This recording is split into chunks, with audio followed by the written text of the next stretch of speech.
बेहतरीन दिन वो होंगे मेरे प्यारे गुड्डा जब जब ज्वाइन लेटर आ चुका होगा और मेरे प्यारे दोस्त तुमसे क्या कह रहा होगा कि बस इतने तारीख को जाना है। कहने का मतलब क्या है, जैसे मानकर चलो किसी महीने की 12 तारीख को मेरिट लगी। मैं बता रहा हूं सबसे बेहतरीन पल कौन से होंगे। जैसे 12 तारीख को मेरिट लगी और मेरिट में मेरे शेर का नाम आ गया, फाइनल मेरिट लगी है 12 तारीख को। मैं एक एग्जांपल दे रहा हूं, 12 तारीख को फाइनल मेरिट लगी, मेरे शेर का नाम आ गया फाइनल मेरिट में, और मेरे प्यारे दोस्तों खुशी होगी बहुत ज्यादा। मानकर चलो एग्जांपल के तौर पर कह रहा हूं कि 20 तारीख को मेरे प्यारे वीर आपका ज्वाइन लेटर आ गया, 20 को आपको ज्वाइन लेटर मिल गया और आपसे कह रहा है कि भैया 27 तारीख से आपको आना है, 27 तारीख को आपकी ज्वाइनिंग है। मेरे प्यारे वीरों आप समझ गए होंगे कि सबसे ज्यादा खुशी के पल क्या होंगे। खुशी के पल तो 12 से 20 के बीच भी बहुत हैं, पर फिर भी मन में एक चीज लगी रहेगी, पता नहीं कितने तारीख की ज्वाइनिंग है, पता नहीं कितने तारीख की ज्वाइनिंग है। और 20 तारीख में जब ये पता चल गया कि ज्वाइनिंग 27 तारीख की है, तो बाबू सच बता रहा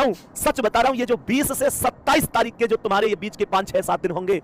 ये दिन तुमने आज से पहले कभी नहीं जिए होंगे, ये दिन कभी नहीं जिए होंगे। और इन दिनों में आप महसूस करना कि आप एक राजा हैं, इन दिनों में आप एक महसूस करना कि आप समाज के वो शेर हैं जिसकी बात में अपने आप वजन आ गया है। आप महसूस करके देखना इन दिनों में वो लोग आपकी बात सुन रहे होंगे जो आपकी बातों को कभी सुनना नहीं चाहते, वो आपकी बात मान रहे होंगे। इन दिनों में महसूस करके देखना घर में सम्मान कितना बढ़ जाता है, इन दिनों में महसूस करके देखना कि लोग कितनी इज्जत देते हैं, इन दिनों में महसूस करके देखना वो रिश्तेदार जो ताने देते थे वो बस एक ही बात कहेंगे, भाई वाह भरोसा था। इन दिनों में महसूस करके देखना जो कोई अपना नहीं था वो सब अपने होंगे। इन दिनों में महसूस करके देखना मेरे प्यारे दोस्त जो हमारे पास बैठने से घबराते थे, घबराने का मतलब कुछ मांग ना ले, कुछ हमसे कोई उम्मीद ना कर ले, मेरे दोस्त वो खुद चल कर आ रहे होंगे। ये तुम्हारी जिंदगी के सबसे बेहतरीन पल होंगे और तुम्हें मैं सच बात बता दूं, ये खुशियां देने वाले पल होंगे। यही वो दिन होंगे जब मम्मी पूरे गांव में पूरे पड़ोस में सबको बता रही होंगी मेरे बेटा की 27 की ज्वाइनिंग है, जब पिताजी पूरे गांव में फक्र के साथ सीना चौड़ा करके घूम रहे होंगे और सब कह रहे होंगे तुम्हारे बच्चे का सिलेक्शन हो गया क्या, और वो कह रहे होंगे हाँ मेरे शेर की 27 तारीख की ज्वाइनिंग है। और मेरे प्यारे साथी सोचो जिस टाइम पहली बार अनाउंसमेंट हो रहा होगा कि भैया अपनी वर्दी का साइज दे दो,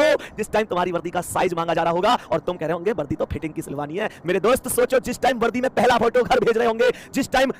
कैप को उतारकर मम्मी के सिर पर रख रहे होंगे, एक प्यारा सा सल्यूट कर रहे होंगे, जिस टाइम शपथ परेड में माता पिता तुम्हारे पास वहां कसम परेड में जा रहे होंगे और मेरे प्यारे दोस्त तुम उनसे जाकर वर्दी में पहली बार मिलोगे और आकर एक सल्यूट मारोगे और कहोगे माँ तेरा बेटा तेरी खुशियां लेकर आया है। सोचो जब पहली सैलरी तुम लेकर माँ के हाथों में रख रहे होगे, यार ये पल सच में ऐसे पल हैं जो परिवार में दोबारा से खुशियां, जो बिखरी हुई खुशियां उनको दोबारा से समेटने का काम करेंगे, जो परेशानियां उनको दूर करने का काम करेंगे, माता पिता के जख्मों को भरने का काम करेंगे, छोटी बहन की टेंशन, पिता की टेंशन, ये सारी चीजें दूर हो जाएंगी और एक दिन माहौल होगा। मेरे प्यारे दोस्तों कमेंट में जरूर बता देना क्या आप तैयार हो उन दिनों के लिए, क्या इन बातों से आपका खून नहीं खौलता। मेरे प्यारे वीरों कमेंट में जरूर बताना आज की क्लास कैसी लगी। जय हिंद जय भारत।